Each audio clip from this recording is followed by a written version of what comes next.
अक्कासाहेब, गाईच्या वासरावर आणि कोंबडीच्या पिलावर एवढी माया करतायसा आणि मग पोटच्या पोरावर केवढी माया केली असती सा. खरंच अक्कासाहेब, ते दोन लई नाटकी आहे बघा. अव नको हाय तिथं खिंडी पिंडी जन्माला घालतोय आणि जिथं पाहिजे तिथं नवस केला तरी बी डोळं झाकून बसतोय. नवसाचंच काय, डॉक्टर हकीम सगळे झाले. गेल्या 12 वर्षात थोडे प्रयत्न केले का, पण नशिबा पुढे कुणाला जाता आले तुळसा.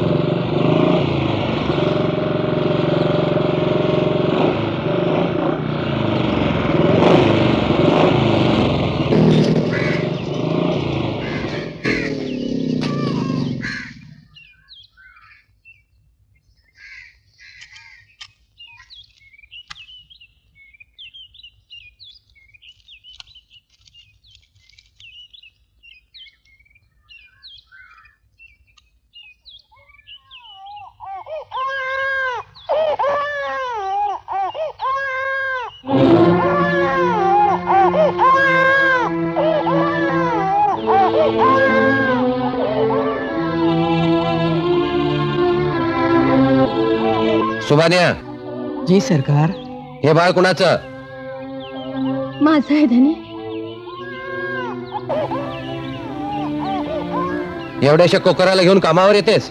उद्यापासून कामावर यायचं नाही, समजलं? अहो पर धनी, माझी काय बी चूक नाही. इच्छा कुणाला बी दुपारच्या सुट्टीतच पोराला जवळ घेतीये. त्याला उचल म्हणतोय ना. जी धनी. हे बघ, पहिल्यांदा त्याला तिकडे सावलीत नेऊन पोटभर पाज. घेऊन जा त्याला. सुभान्या, यापुढे ही आम्हाला कामावर दिसता कामा नये. पण उद्यापासून हिच्या नवऱ्याबरोबर हिचाही पगार देत चला, समजलं? जी धनी.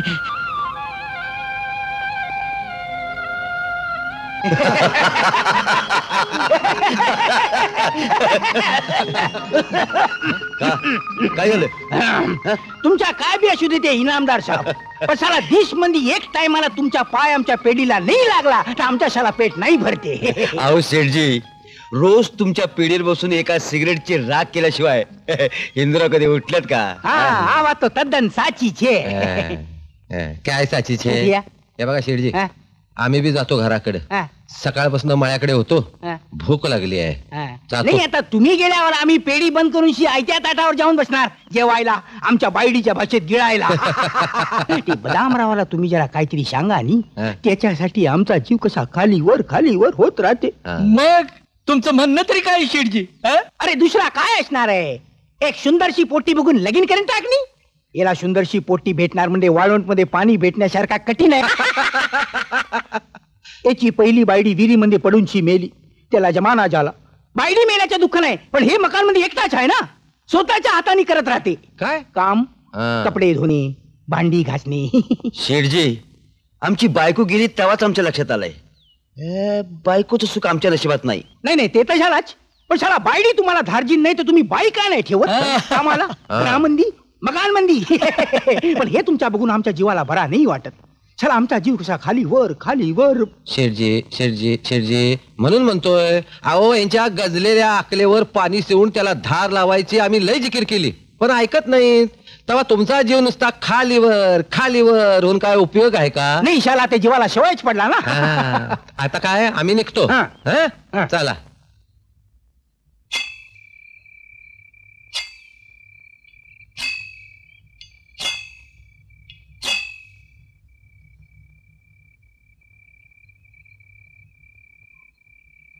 बकुळे, ए बकुळे.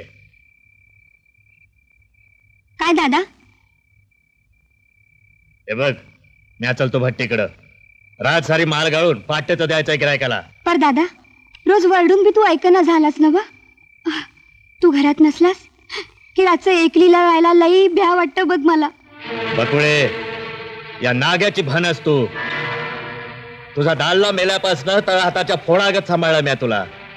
हे बघ, तू घरात एकटीच आहेस हे बघून इकारी साप सुद्धा घरात शिरायला बिचकल. तू झोप बिनगोर. पर दादा, गावाबाहेरचं असलं एकांड घर आपलं. तुला सांगितलं नव, तू झोप बिनगोर. हे बघ, तुझ्याकडे नुसतं नजर वार करून बघितलं कोणी तर त्याचं डोळं काढून देन त्याच्याच तळ हातात. तू झोप बिनगोर.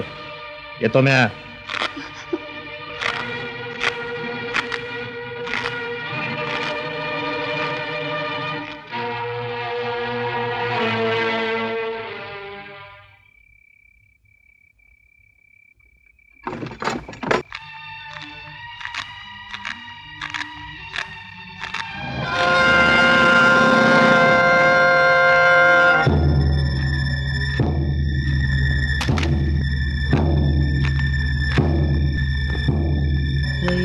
बागामध्ये रंग खेळू चला. कोण आहे ते? आता हे सगळं रोज सांगायला पाहिजे होय तुला. तुम्ही हायस होय? चला बघू काय होते बघळे. म्हणजे बघ काय होते बघ, तुझ्याजवळ आलं का नाही आमचं बघ कसं होतंय ते चुलीवरच्या लोण्याच्या गाडग्यागत लगेच पागायला सुरुवात. आणि होय की तुझ्याशिवाय दुसरं काय बी दिसत नाही डोळ्यापुढं. शपथ. पर दादाला कळलं तर दोघांचं बी डोळं बाहेर निघत्याल. दादाचा राग ठाव नाही तुम्हाच नाही. अगं ठावा आहे, सगळं ठाव आहे मला. हे बघ काढू की त्याच्यावर बी जालेम तोड काढू. अगं त्याच विचारत आहे मी. मला त्याच विचारात आहे मी. कामापुरतं गोड बोलायचं आणि काम झालं की पुन्हा इसरून जायचं. अगं पर हे बघा, दादा आपलं लगीन सुखसुखी होऊन देईल असं वाटत नाही मला. त्याच्या धाकानं अक्षी जीव नकोसा झालाय. अगं होय ग. हे घर म्हणजे अक्षी तुरुंगच वाटतोय मला. अगं पर त्याचं काय की तुझ्यावर लगेच लगेच लावायचं म्हणजे काय तोंडचं काम आहे ते. हे बघ, आधी नाग्याचा पुरता बंदोबस्त करायला पाहिजे. आणि लग्नानंतर तुला राणीसारखी ठेवायची म्हणजे त्याला पैसा पाहिजे होय का नाही. मग तिची जमाजमा चालली. जरा हास बघू, जरा हास बघू. वा सुंदरे वा, काय सुरेख साथ दिलेस. वा साथीदार तसा रसिक असला की आपसुक घडतंय ते.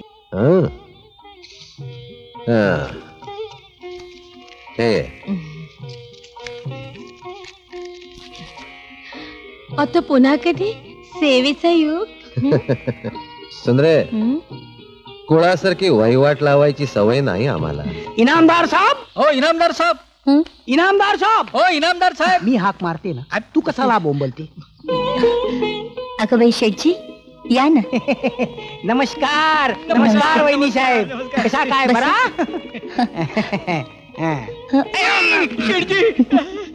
चुकून चुकून ते काय केला सवयच आहे. खुर्ची दिसली की बसून टाकते. चल उठ उठ उठ. चल चल तिकडे, चल तिकडे जाऊन बस.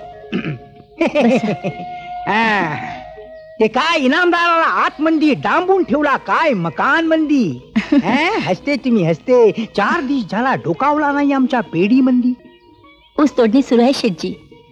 सकाळी आंघोळ करून जे शेताकडे जातात ते वाड्याकडे परतायला पार रात्र होते त्यांना.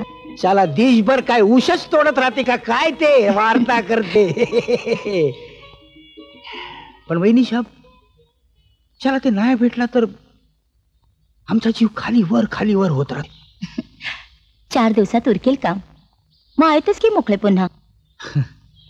ते तर झालाच की हो वहिनी साहेब. पण ते विचारा नाही डेंजरला. ते हिंदूराव आम्हाला जर नाही भेटला तर शाला आमचा जीव कशा खाली वर होत राहते. डेंजर सांग ना वहिनीला. बरोबर आहे वहिनी साहेब. शेठजी म्हणतात ते अगदी खरं आहे. आता इनामदार कामात आहेत हे खरं आहे. पण बदामराव बी भेटला नाही 4 दिवस. आता त्याच्या मागं काय काम आहे. हाय थोडी जमीन ती बी दिली वाट्यानं. तरी बी शाला भेटत नाही.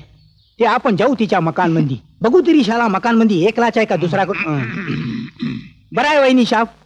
ते हिंदूरावला सांगा आम्ही आवून गेला म्हणून. चल डेंजर. हे काय शेठजी आज चहा नाही घेणार. बोलला नाही तुला मी. ते काय वहिनी शाप, वाड्यामध्ये हिंदूराव नाही भेटला की आमच्या हे अशा होते बघा. ते वाड्यामध्ये यायच्या आणि तुमच्या हातचा चहा न घेता जायच्या, म्हणजे देवळात जायच्या आणि देवाला नमस्कार न करता बाहेर पडण्यासारखा झाला बघा ते. बरोबर बरोबर. काय काय काय वहिनी साहेब, ते चहा बरोबर थोडा काही खायला मिळाला असता तर बरा झाला असता. म्हणजे काय तुमच्या ते काय काय काय काय काय काय कांदा पोहा आणि काय काय काय ते जे शिरा वगैरे मिळाला असता तर बरा झाला असता. बरं बरं. बरोबर. तुळसा तुळसा बसा. बसा.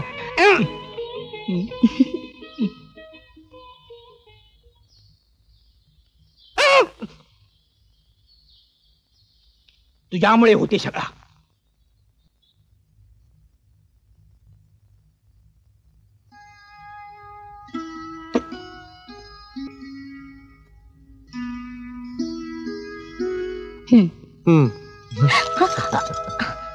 चला, अजून तुमचा पोरकटपणा कमी नाही झाला.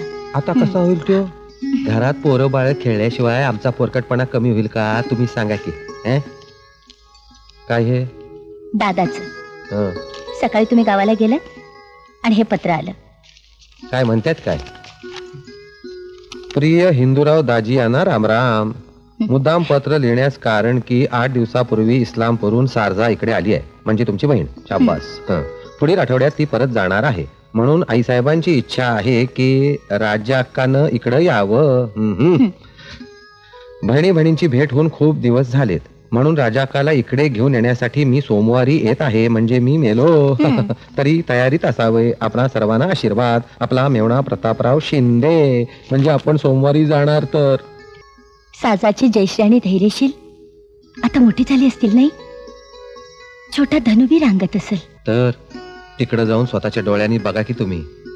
मी काय म्हणतोय, सारजानं तुमच्या नंतर येऊन त्रिकोण पुरा केला. तुम्ही बी आता मनावर घ्या की.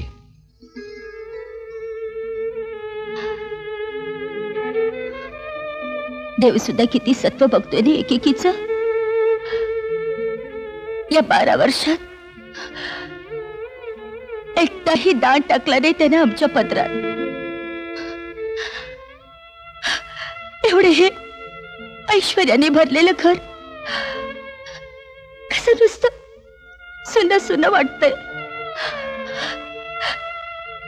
काल दारी आलेले एक भिकारी चांगलं 5-7 पोरांचं लेंडार तिच्या माग, आणि मग आम्हीच काही पाप केले त्या देवाच्या दारी. बघा, आम्ही जरा तुमची थट्टा केली की तुमच्या डोळ्यात पाणी उभं राहतं. आम्ही किती वेळा तुम्हाला सांगितलंय की इतकं हळवं असून चालणार नाही. वाईट काय फक्त तुम्हालाच वाटतं? आम्हाला त्याचं काहीच वाटत नसेल का? आज ना उद्या आपल्या अंगणात खेळेल ना बाळ. आपलं काय वय आहे का? हो. माणसं बी कशी असतात बघा की. आपल्याच माणसाची बोली होत्यात. आम्हाला कोणी म्हणलं का की या म्हणून? तर दादाने याच्या अगोदर किती वेळा तरी बोलावलं तुम्हाला. तुमचं पाऊल कधी घरातनं बाहेर पडले? आम्हाला कसलं जमणार आहे? आम्ही आपली तुमची गंमत केली हो. आणि आपण दोघं बी तिकडे गेल्यानंतर इकडचं कोण बघणार सांगा की. मी काय म्हणतोय, आपण बोलण्यात येईल कशाला वाया घालवतोय? काय तर रोज अगदी उपाशी झोपते की नाही? असं कुठं म्हणलं मी? पण सोमवारपासून आता उपास घडणार आहे का नाही? तेव्हा मी काय म्हणतोय की